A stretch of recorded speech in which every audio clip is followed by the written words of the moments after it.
మమ్మల్ని శ్రీకాంతమైన దేవ మీకు స్తోత్రం చెల్లిస్తూ ఉన్నాం. ఈ ఉదయకాల సమయంలో ప్రభువా ప్రత్యక్ష మహాదేవాలయంలో చేరి మీ నామం కనపరచుటకు మేము చేరవచ్చుండగా మీరు మా సహాయంలో మాకు అనుగ్రహించండి. ఈ ఆనందంలో రాక మీ నామం కొనియాడుతుండగా మీరు మాకు ఈ ఆనందాన్ని ప్రభువా మా అందరికీ ఆశీర్వాదకరంగా చేయడానికి సహాయం దయచేసి మీరు మహిమ ఘనత ప్రభావం పొందారు. యేసు నామమున అడిగి వేడుకొంచున్నాము తండ్రి, ఆమేన్. ఈ ఉదయకాల ఆరాధన ప్రారంభించుకున్నాక ఆంధ్రప్రదేశ్ గీత నుండి 5వ పాట పడుకుందాం. నీతి గల యోగాస్తుని. ఆంధ్రప్రదేశ్ గీత నుండి 5వ పాట. Amen.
నుండి ప్రవేశిస్తూ కృపా సమాధానం ఇక్కడ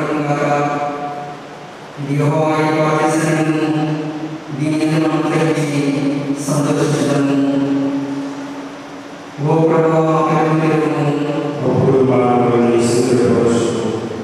తండ్రికి కుమారుడికి పరిశుద్ధాత్మకు మహిమ కలుగుగాక.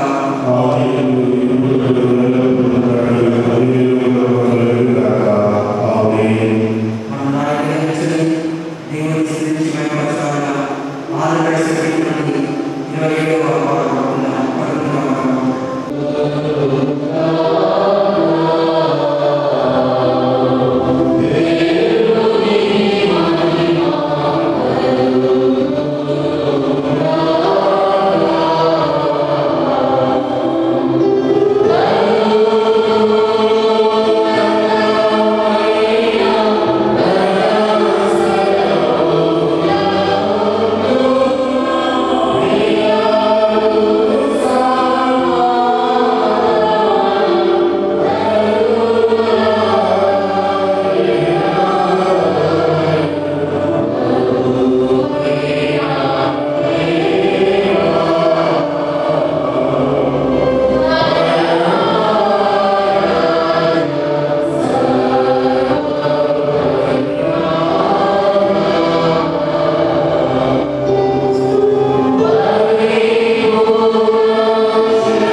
ఎదురు పాపం చేసి ఇక మీరు కుమారుడు దేవుడుగాను మన పాపంగా మనల్ని మరియు మన సత్తులను మన పాపములను ఆయన వాడు నీతి మంత్రులుగా మన పాపము క్షమించి సమస్త నుండి మనల్ని పవిత్రంగా చేయము.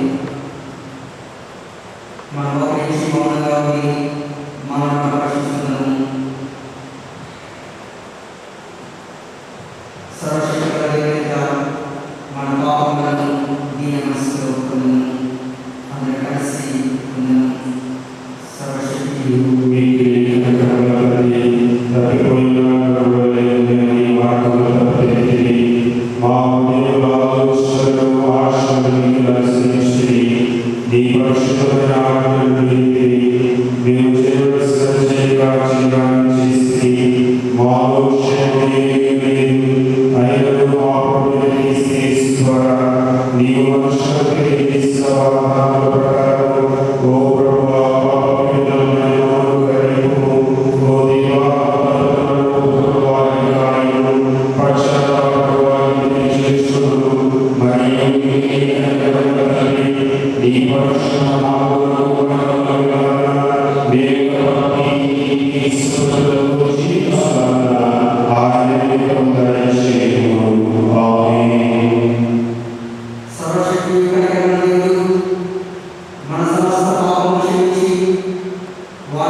మొదటి పాఠంగా యెహెజ్కేలు గ్రంథము 34వ అధ్యాయం 25వ వచనం నుండి 31వ వచనం వరకు గల దేవుని వాక్యము చదవగా ఉంది. యెహెజ్కేలు గ్రంథము 34వ అధ్యాయం 25వ వచనం నుండి ప్రారంభం. మరియు అవి అరణ్యంలో నిర్భయంగా నివసించినట్లును అడవిలో నిర్భయంగా పడుకున్నట్లు నేను వారితో సమాధానార్థ నిబంధన చేయుదును. దుష్టమృగములు దేశంలో లేకుండా చేయుదును. వారిని నా పర్వతము చుట్టుపట్ల స్థలములను దీవెనకరంగా చేయుదును. ఋతువుల ప్రకారం వర్షము కురిపించదను. దీవెనకరముకు వర్షములు కురియు. ఫలవృక్షములు ఫలములిచ్చును. భూమి పంట పండును. వారి దేశంలో నిర్భయంగా నివసిస్తురు. నేను వారి కాడికట్లను తెంపి వారిని దాసులుగా చేసిన వారి చేతిలో నుండి వారిని విడిపింపగా నేను యెహోవానై ఉన్నానని వారు తెలుసుకుందరు. ఇక వారు అన్యజనులకు దోపుసముగా ఉండరు. దుష్టమృగములు వారిని భక్షింపవు. ఎవరి వారిని భయం లేకుండా వారు సురక్షితంగా నివసించగలరు.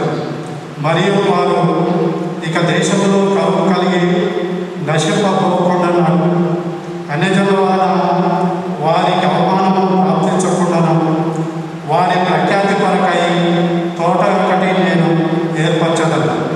అప్పుడు తమ దేవుడైన యెహోవాకు నేను తమకు తోడుగా ఉన్నానని, ఇశ్రాయేలీయులైన తాము నా జనులై ఉన్నానని వారు తెలుసుకుందరు.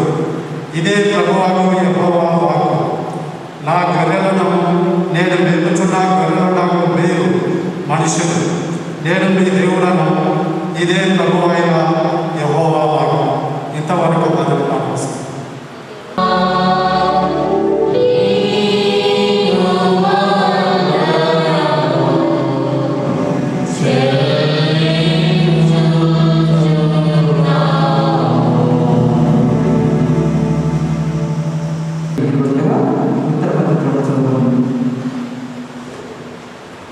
ఉత్తర ప్రత్యుత్తర పాఠ్యభాగంగా కౌరవ కుమారుడు రచించిన 47వ కీర్తనను ఉత్తర ప్రత్యుత్తర రీతిగా చదువుకుందాము. కౌరవ కుమారుడు రచించిన 47వ కీర్తనను ఉత్తర ప్రత్యుత్తర రీతిగా చదువుకుందాము. సర్వజనులారా చప్పట్లు కొట్టడి, జయధ్వనులతో దేవుని గురించి ఆర్భాటం చేయండి.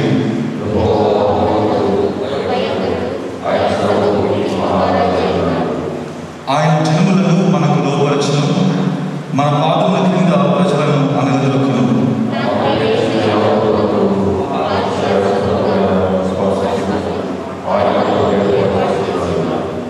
దేవుడు ఆర్భాటముతో ఆరోహణమాయను, బూరధ్వనితో యెహోవా ఆరోహణమాయను.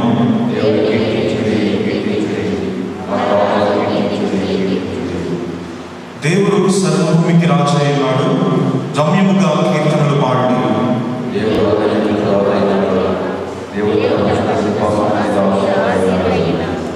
జనముల ప్రధానులు అబ్రహాము యొక్క దేవునికి జనులై కొడుకుని ఉన్నారు. భూనివాసులు ధరించుకున్న క్రియలను దేవునివి, ఆయన మహోన్నతుడాయన.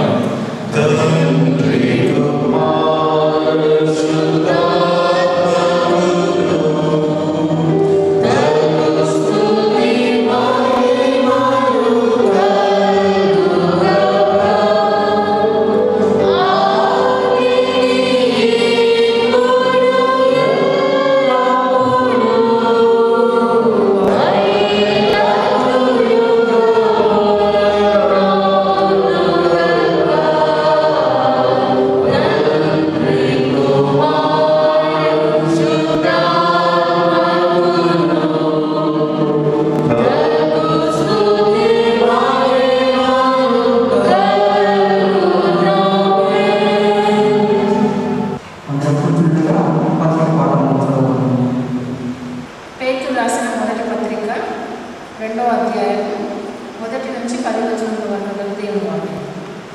ప్రభువు దయాళుడని మీరు రుచి చూచి ఉన్న ఎడల సమస్తమైన దుష్టత్వము, సమస్తమైన కపటమును, వేషధారణను, అసూయను, సమస్త దూషణ మాటలను మాని కొత్తగా జన్మించిన శిశువులను పోలిన వారై నిర్మలమైన వాక్యమును పాల వలన రక్షణ విషయంలో ఎదుగు నిమిత్తము ఆ పాలను అపేక్షించుడి. మనుష్యుల చేత విసర్జింపబడినను దేవుని దృష్టికి ఏర్పరచబడినను అమూల్యమును సజీవమునైన రాయకు ప్రభువును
అధ్యాయము 19 నుండి 23వ వచనం వరకు రాయబడిన సువార్త పాఠము.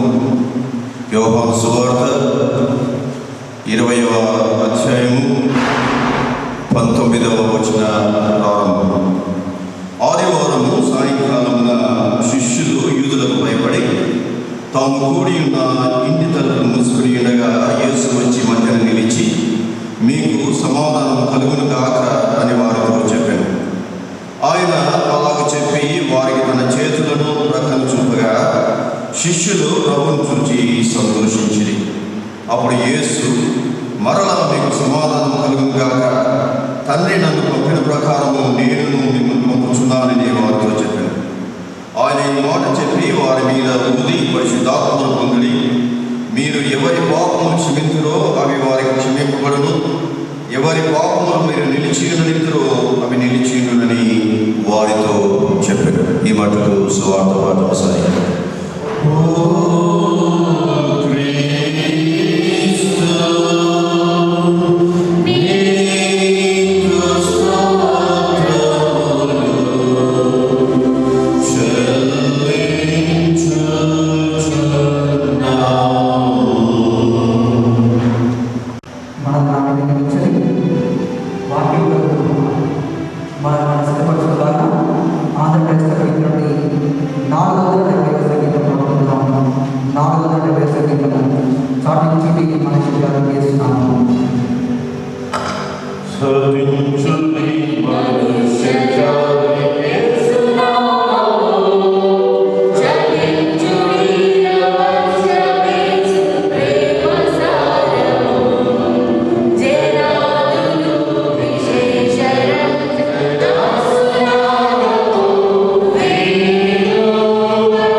మా జీవితాన్ని ప్రేమించి మరియు ఆదివారం నీ సన్న చేరి నేను ఆరాధించడానికి ఇచ్చిన కృప కోసం స్తోత్రాలు చెల్లిస్తున్నాం. ఈ ప్రత్యేకమైన సమయంలో ప్రతి నిమిషాలు నీ వాక్యాన్ని మేము ధ్యానిస్తుండగా మీరు మాతో మాట్లాడమని యేసు నామమున అడిగి వేడుతున్నాం తండ్రి, ఆమేన్. ప్రభువైన యేసుక్రీస్తు పరిశుద్ధ నామమున మీ అందరికీ ఈ ఉదయకాల శుభాలు తెలియజేస్తున్నాను. దేవుని బిడ్డలారా, దేవుని కృపను బట్టి దేవుడు మనందరినీ తన కృపలో భద్రపరిచి ఈరోజు సజీవులతో ఉంచినందుకు దేవునికి స్తోత్రాలు చెల్లిస్తున్నాం. భయంకరమైన పరిస్థితుల్లో మనం ఉంటుండగా, అనేక మంది ఈ వైరస్ చేత బాధపడుతుండగా దేవుడు మనల్ని, మన కుటుంబాలని కనికరించి కాపాడడానికి దేవునికి స్తోత్రాలు చెల్లిస్తాం.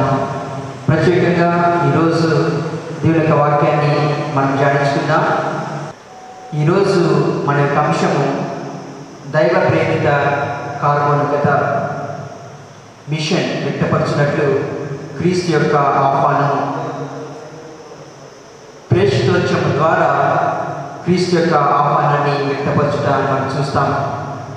అనగా ఒక ప్రత్యేకమైన పని కొరకు ఏర్పాటు చేయబడిన వ్యక్తులంగా క్రీస్తు మనకు ఆహ్వానాన్ని తెలియజేసినట్టు మనం చూస్తాం. దేవుని బిడ్డలారా, ఈరోజు దేవుడు మనల్ని ఒక ప్రత్యేకమైన పని కోసం ఆయన ఏర్పాటు చేస్తున్నాడు.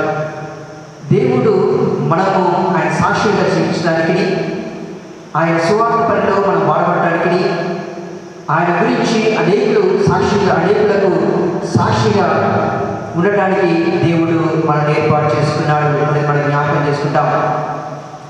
దేవుడు ప్రత్యేకంగా తన కోసం మనల్ని నిర్మించుకున్నాడు అనేది దేవుని యొక్క వాక్యం తెలియజేస్తుంది. దేవుని బిడ్డలారా, మొట్టమొదటిగా ఆయన మనల్ని ఎలా ప్రత్యేకించుకున్నాడనే విషయాన్ని జ్ఞాపకం చేసుకుందాం. పేతురు రాసిన మొదటి పత్రిక 2వ అధ్యాయము 9 నుండి 10 వచనాలు మనం చూస్తే ఆయన మనల్ని ఎలా ప్రత్యేకించుకున్నాడు అనే విషయాన్ని చూస్తూ ఉంటాం. 2వ అధ్యాయం 9వ వచనంలో మనం చూస్తే చీకట్లో నుండి ఆశ్చర్యకరమైన తన వెలుగులోనికి మనలను పిలిచేది అనే మాట మనం చూస్తూ ఉంటాం. దేవుని బిడ్డలారా, మనము ఈ లోకంలో దేవునికి దూరమైపోయి చీకటిలో జీవిస్తుండగా, చీకటి సంబంధంగా ఉండగా, పాప జీవితంలో మనం ఉంటుండగా, పాప బ్రతుకులో మనం బ్రతుకుతుండగా యేసుక్రీస్తు మనల్ని ఆయన తన కోసం ప్రత్యేకించుకున్నాడు. పాప జీవితం నుండి, పాప బ్రతుకు నుండి, చెడు జీవితం నుండి ఆయన మనల్ని విమోచించి తన వెలుగులోనికి మనల్ని నడిపించాడు అనేది జ్ఞాపకం చేసుకుంటున్నాడు. కనుక ఎఫెసీ రాసిన పత్రిక 5వ అధ్యాయం 8వ వచనంలో ఇక్కడ మనం చూస్తూ ఉంటాం, పూర్వము మీరు చీకటి అయి ఉంటిరి అని మనం చూస్తూ ఉంటాం. ఒకప్పుడు చీకటిగా ఉన్న మనం, ఒకప్పుడు ఈ లోకంలో ఉంటున్న మనల్ని దేవుడు తన కోసం ప్రత్యేకించుకున్నాడని మనం చూస్తాం. రెండవది మనం చూసినట్లయితే పేతురు రాసిన మొదటి పత్రిక 2వ అధ్యాయము 10వ వచనంలో, ఒకప్పుడు ప్రజగా ఉండగా ఇప్పుడు దేవుని ప్రజ అయితిరి, ఒకప్పుడు కనికరింపబడక ఇప్పుడు కనికరింపబడిన వారైతిరి అని మనం చూస్తూ ఉంటాం. అవును దేవుని బిడ్డలారా, ఒకప్పుడు మనము ఎందుకు పనికిరాని వారిగా ఉన్నాం. ఒకప్పుడు మనము ఏనాటికి నోచుకోలేని స్థితిలో ఉన్న మనల్ని దేవుడు ప్రత్యేకించుకున్నట్టు మనం చూస్తూ ఉంటాం. తన ప్రజగా చేసుకున్నాడని మనం చూస్తూ ఉంటాం. రెండోది, కనికరింపబడగా ఉన్నాము, దేవుడు తన కనికరాన్ని మనకు దయచేశాడనేది దేవుని యొక్క వాక్యం జ్ఞాపకం చేస్తుంది. ఈరోజు దేవుని యొక్క కనికరం, దేవుని యొక్క కృప మనతో ఉంది అనేది మనం చూస్తాం. కనుక దేవుడు తన ప్రజలుగా మనం ఏర్పాటు చేసుకున్నాడు, తన కనికరాన్ని మనకు దయచేసి తన బిడ్డలుగా మనం ప్రత్యేకించుకున్నాడు అనేది దేవుని యొక్క వాక్యం తెలియజేస్తుంది.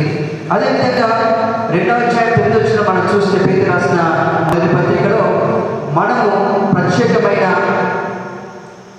ఆధిక్యతను దేవుడు మనకు దయచేశాడు. మనకు ప్రత్యేకమైన ఆధిక్యతను దేవుడు ఇచ్చినట్టు మనం చూస్తూ ఉంటాం.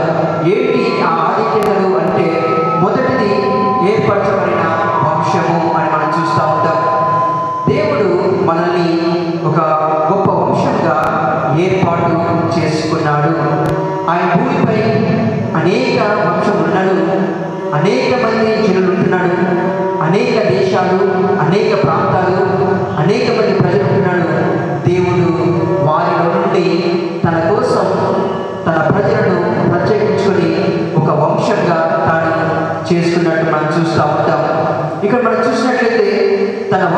చేసుకున్న వారు ఒక ప్రత్యేకమైన రీతిలో వారు జీవిస్తారనేది మనం చూస్తూ ఉంటాం.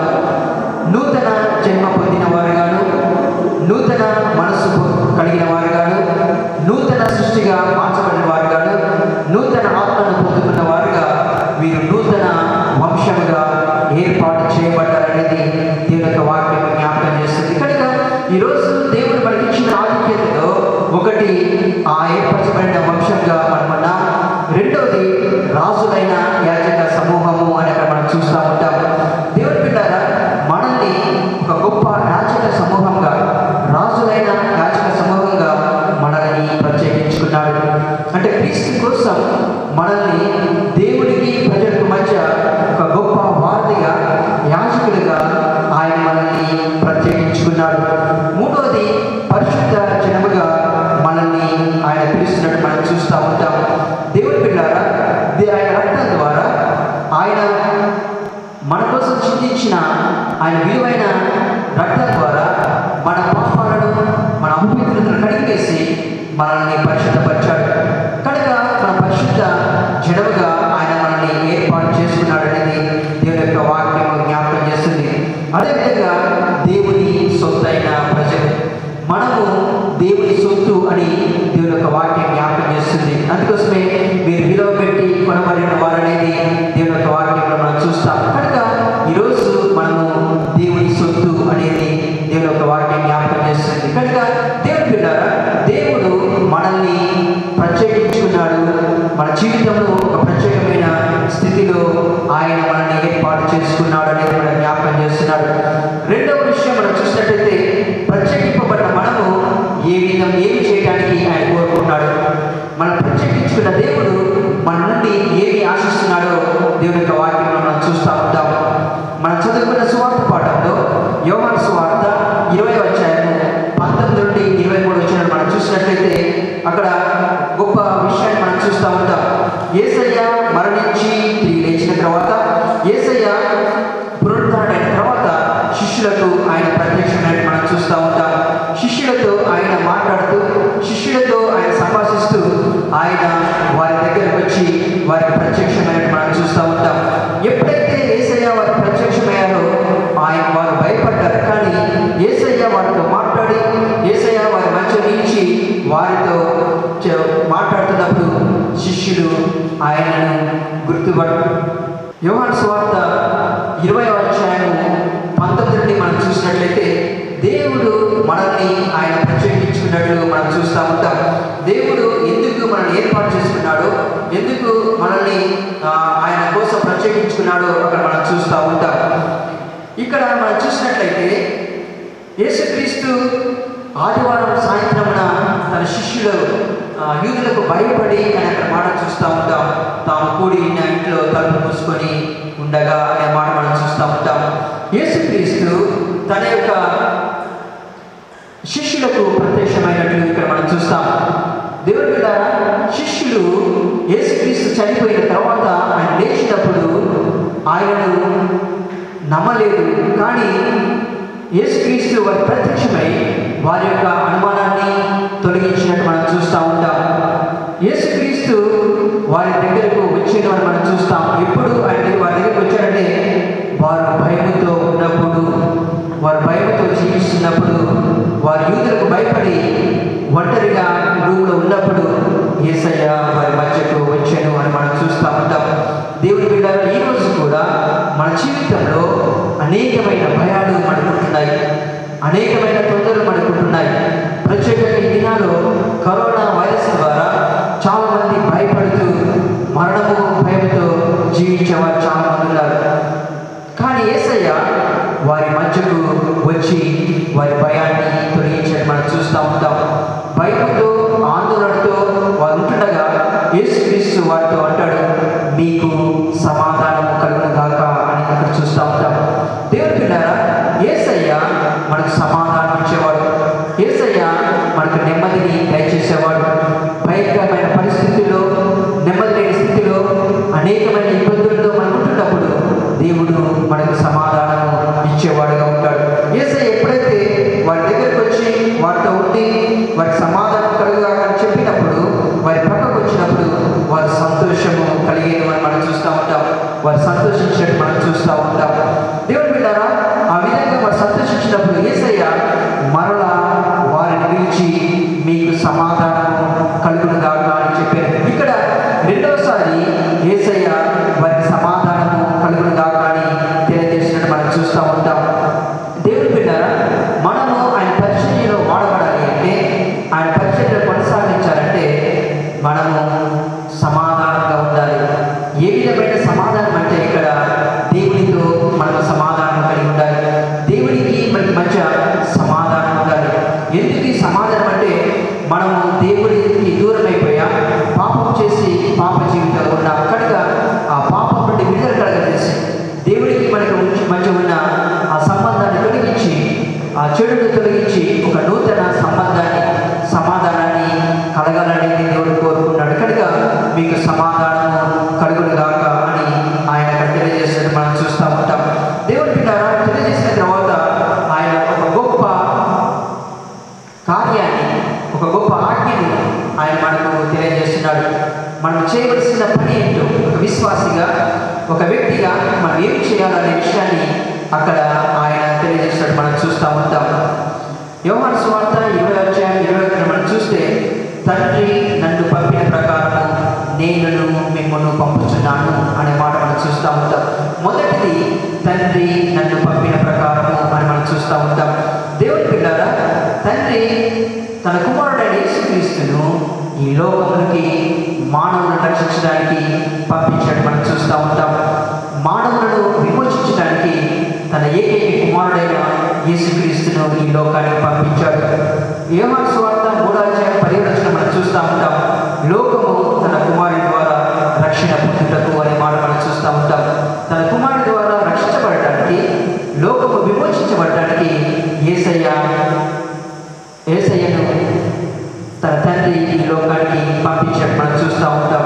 అదేవిధంగా యోహాను సువార్త 10:10 మనం చూస్తే, గొర్రెలకు జీవం కలుగుటకై, అది సమృద్ధిగా కలుగుటకై వచ్చేడు అనే మాట మనం చూస్తూ ఉంటాం. యేసుక్రీస్తు మనకు జీవాన్ని కలుగజేయడానికి ఈ లోకానికి వచ్చాడు. కనుక యేసుక్రీస్తు తన తండ్రి చేత పంపబడి మానవుని విమోచించడానికి, మానవుని రక్షించడానికి, మానవుని సమృద్ధి అయిన జీవం కలుగజేయడానికి ఆయన ఈ లోకానికి వచ్చాడు. ఆ యేసుక్రీస్తు ఆయన అంటాడు, మనతో మాట్లాడుతూ, నన్ను తండ్రి పంపించాడు, నేను మానవుని విమోచించాను, అయితే నేను నా తండ్రి నన్ను పంపినట్టు నేను మిమ్మల్ని పంపుచున్నాను అనే మాట మనం చూస్తూ ఉంటాం. యేసయ్య మనల్ని ఈ లోకంలో తన కోసం జీవించడానికి, తన సాక్షులుగా ఉండడానికి మనల్ని ఈ లోకంలో పంపిస్తున్నాడు. మనం అక్కడ చూస్తూ ఉంటాం. యేసుక్రీస్తు శిష్యులను ఏర్పాటు చేసుకున్నప్పుడు ఆయన ఏమంటాడంటే, మిమ్మల్ని మనుషులు పట్టి జాగ్రత్తగా చేస్తానని జ్ఞాపకం చేశాడు మనం చూస్తూ ఉంటాం. కనుక యేసుక్రీస్తు తన శిష్యులను, మనుషులను పట్టే జాగ్రత్తగా చేశాడు.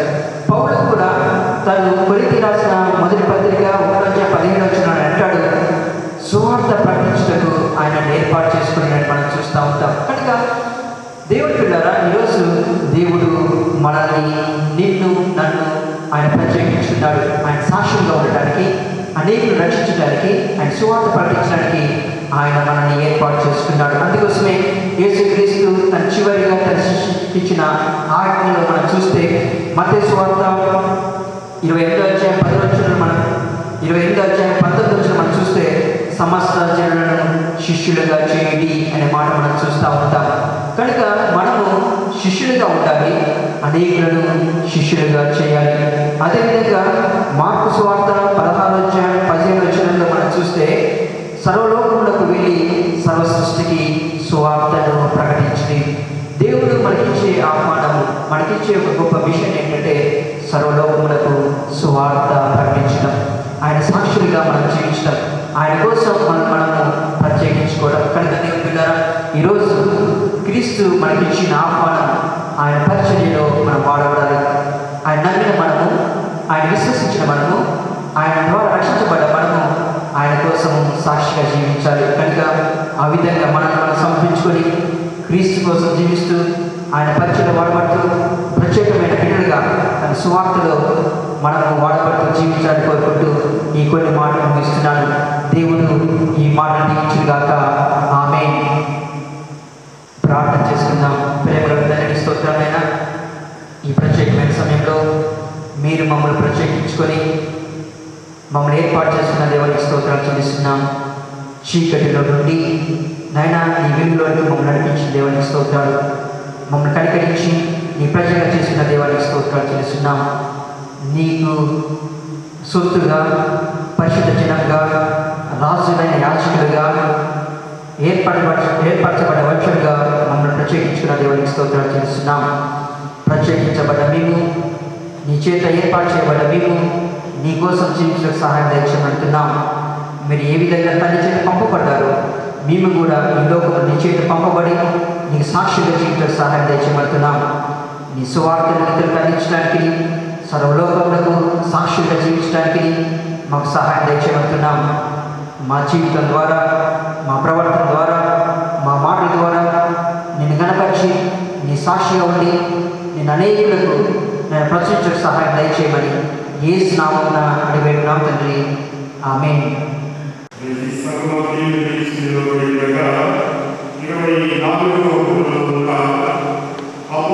విశ్వాస ప్రమాణము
ప్రత్యేకంగా ఈ ఆరాధనలో లైవ్ ద్వారా పాల్గొన్న ప్రతి ఒక్కరికి మా కింద కుటుంబం తరపున ప్రత్యేకమైన వందనాలు తెలియజేస్తున్నాను. సంఘ ప్రకటన గమనించండి. యథావిధిగా ఆరాధనలు లేవు కనుక ప్రతి ఆదివారం ఉదయం 8 గంటలకు లైవ్ ద్వారా మనందరం కూడా దేవుని సన్నిధిలో ఆరాధన పాల్గొందాం. అదేవిధంగా దేవుని బిడ్డలారా, కరోనా సెకండ్ వేవ్ చూపిస్తుండగా సంఘంలోని ప్రతి ఒక్కరు కూడా జాగ్రత్తగా ఉండాలని కోరుచున్నాం. ప్రత్యేకంగా ఎవరికి వారుగా సోషల్ డిస్టెన్స్ పాటించి శానిటైజర్ చేసుకొని మాస్కులు ధరించి మీరు జాగ్రత్తలు పాటించాలని కోరుచున్నాం. మనము సంఘమంతా కూడా కరోనా వైరస్ నుండి దేవుడు మన దేశాన్ని, అదేవిధంగా మన యొక్క పట్టణాలను, మన సంఘాలను దేవుడు రక్షించేలాగా, త్వరలో ఈ వైరస్ నిర్మించబడగా మనందరం కూడా ప్రార్థన చేద్దాం. ప్రతిరోజు మీరు సాయంత్రం మీ కుటుంబ ప్రార్థనలో ఇది యొక్క వైరస్ కోసం ప్రార్థన చేయకపోతున్న అందరూ కూడా కుటుంబ ప్రార్థనలో రాత్రి 8-9 లోపు మీ కుటుంబ ప్రార్థన ఏర్పాటు చేసుకొని దానిలో ఈ వైరస్ నిర్మూలన కోసం ప్రార్థన చేయాలని కోరుచున్నాను. అందరము కలిసి ప్రార్థన చేద్దాం. మీరున్న వారి మోకరించి ఈ ప్రార్థనలో ఏకీవించాలని కోరుచున్నాం. ప్రత్యేకంగా దేశమంతటా కరోనా వైరస్ విజృంభిస్తూ అనేక మంది ఈ వైరస్ బారిన పడి చాలామంది మరణిస్తున్నారు. చాలామంది హాస్పిటల్లో ట్రీట్మెంట్ పొందుతున్నారు. అదేవిధంగా చాలామంది ఆక్సిజన్ లేక ఇబ్బందులు పడుతున్నారు. దేవుడు వారందరినీ కనికరించి రక్షించలాగా, అదేవిధంగా దేవుడు ప్రత్యేకంగా మన ప్రాంతాలను, మన సంఘాలను, కుటుంబాలను దేవుడు కరోనా వైరస్ సోకకుండా మన బిడ్డలను కనికరించి కాపాడలాగా ప్రార్థన చేద్దాం. అందరి భారాలతో దేవుని సన్నిధిలో ఏకీభవించి ప్రార్థన చేద్దాం. సంఘంగా మన కూడి ప్రార్థించినప్పుడు దేవుడు ఖచ్చితంగా సమాధానం ఇస్తారు కనుక అందరము ఈ ప్రార్థన జీవిస్తాం. అందరి కళ్ళు మూసుకొని ప్రార్థన చేద్దాం. ప్రేమ మా ప్రియ పరలోకపు తండ్రి, నీ ఘనమైన పరిశుద్ధమైన ఉన్నతమైన వందనాలు చెల్లిస్తున్నాం.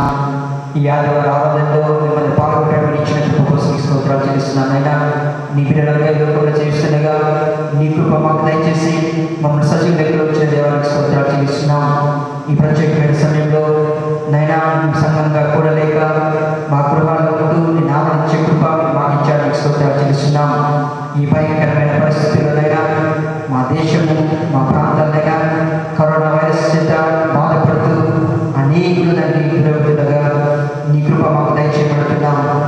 మా దేశాన్ని రక్షించండినైనా, మా ప్రాంతాన్ని కనికరించబడుతున్నాం. మా సంఘంలోని నీ బిడ్డలని ఆశ్రయించబడుతున్నాం. ప్రతి కుటుంబాన్ని దీవించబడుతున్నాం. అయినా ప్రతి కుటుంబం నీ సన్ని దయచేయబడుతున్నాం. ఎవరు కూడా ఈ వ్యాధి బారిన పడకుండా నీ సహాయం దయచేయబడుతున్నాం. ఈ వైరస్ ఎవరికి సోకకుండా నీ భద్రత నీ కాపుదల దయచేయబడుతున్నాం. త్వరలోనైనా దీని నుండి విడుదల పొందుకోవడానికి నీ నుండి నైనా మేము మీరు పొందుకోవడానికి సహాయం దయచేయబడుతున్నాం. తిరిగి మేము ఈ సన్నిధిలో ఆరాధన జరిపించుకునే భాగ్యాన్ని మాతో దయచేయమని ప్రత్యేకంగా ఈ ప్రార్థన పాటించిన ప్రతి బిడ్డను దీవించబడుతున్నాం. ఎంతమంది అయితే ఈ యొక్క సమయంలో వైరస్ బారిన పడి హాస్పిటల్ ఉంటున్నారో వారిని పుట్టి స్వస్థపరచండి. అదేవిధంగా వైరస్ ద్వారా వారి గృహాల్లో ఉంటూ ట్రీట్మెంట్ పొందుకుంటుండగా వారిని కనికరించండి. శీఘ్రంగా స్వస్థత దయచేసి మంచి ఆరోగ్యం దయచేసి మీరే తోడుగా ఉండబడుతున్నాం. మా సంఘాలను సంఘ బిడ్డలను దీవించి తిరిగి ఇక్కడ వారికి నీకు దయచేయమని యేసు నామమున అడిగి వేడున్నాం తండ్రి. ఆమేన్.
ఈ సమయంలో ఏ మనసులో నిన్ను గురించి మా సామాన్య ప్రార్థన చేయడం మాకు ఇద్దరు నా పేరు వారి ప్రకారం దయచేయడం ఆపేక్షలు ఓ ప్రభువా నీ సేవకులైన విన్నపములను మాకు తగినట్టు నెరవేర్చి ఈ మంది సత్యం తెలుసుకున్న జ్ఞానాన్ని పాలన తెచ్చుకోవడం మాకు దయచేయము.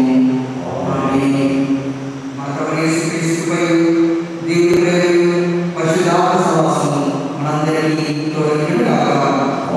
ఆమేన్.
ప్రార్థన. మహాపరిశుద్ధుడా, ప్రేమ కలిగిన మా తండ్రి, నీ ఘనమైన నామాన్ని బట్టి నీకు వేలాది స్తోత్రాలు చెల్లించుకుంటున్నాం ప్రభువా. మా జీవితాల్లో మరొక నూతనమైన ఆదివారమును ప్రసాదించి తండ్రి, ప్రత్యక్ష మహాదేవాలయంలో చేరి నిన్ను ఆరాధించుకునే గొప్ప భాగ్యమును ప్రభువా నీ బిడ్డలైన మా అందరికీ మీరు అనుగ్రహించినందుకు నీకే స్తోత్రములు చెల్లించుకొని ఉన్నాను అయ్యా. ఈ జరిగించబడిన ఆరాధన ద్వారా నీకే మహిమ ప్రభువా, నీకు స్తోత్రములు. ఏ విధమైన లోపములు ఉన్నా కానీ తండ్రి వాటిని మేము సరిచేసుకోవటానికి నీ యొక్క ఆత్మీయమైన జ్ఞానమును ప్రభువా నీ బిడ్డలైన మా అందరిపై అనుగ్రహించమని అడుగుచున్నాను తండ్రి, నీకు స్తోత్రములు. తండ్రి, మరి ఆరాధనలో వాడబడిన బిడ్డలందరినీ నీ చేతులకు అప్పచెప్పుకుంటున్నాను ప్రభువా. నైనా మరి క్రాస్ బేరర్ను బట్టి, అదే రీతిగా తండ్రి నీ యొక్క వాక్య పఠనములు చేసిన బిడ్డలను బట్టి, ఆరాధనలో వాడబడిన గురువులను బట్టి నీకే స్తోత్రాలు చెల్లించుకుంటూ ఉన్నాను. ప్రత్యేకంగా నీ వాక్య సందేశం అందించిన తండ్రి నీ దాసులు ప్రభువా ప్రవీణయ్య గారిని బట్టి నీకు స్తోత్రాలు చెల్లించుకుంటున్నాను అయ్యా. నీ దాసులు చెప్పండి వాక్యము ద్వారా సంఘమంతా ఇంకను తండ్రి దీవించబట్టుకు నీ కృప దయచేయండి. నేను మరి లోకంలోకి వెళుతుండగా నీ ఆత్మను మేము ధరించుకున్న వారముగా నీకు మాదిరికరమైన జీవితాల ప్రభు మేము జీవించటకు నీ యొక్క పరిశుద్ధాత్మ నడిపింపును తండ్రి నీ బిడ్డలైన మా అందరికి అనుగ్రహించి మీరే మహిమ పొందుమని యేసు నామమున అడిగి వేడుకొంచున్నాము తండ్రి, ఆమేన్. తండ్రి, కుమార, పరిశుద్ధాత్మ సహవాసము మనకు తోడైనను గాక. నా ప్రాణమా యెహోవాను సన్నిధించుము, నా అంతరంగ సమస్తమా పరిశుద్ధ నామమును సన్నిధించుము. నా ప్రాణమా యెహోవాను సన్నిధించుము, ఆయన చేసిన ఉపకారములో దేనిని మరొకము.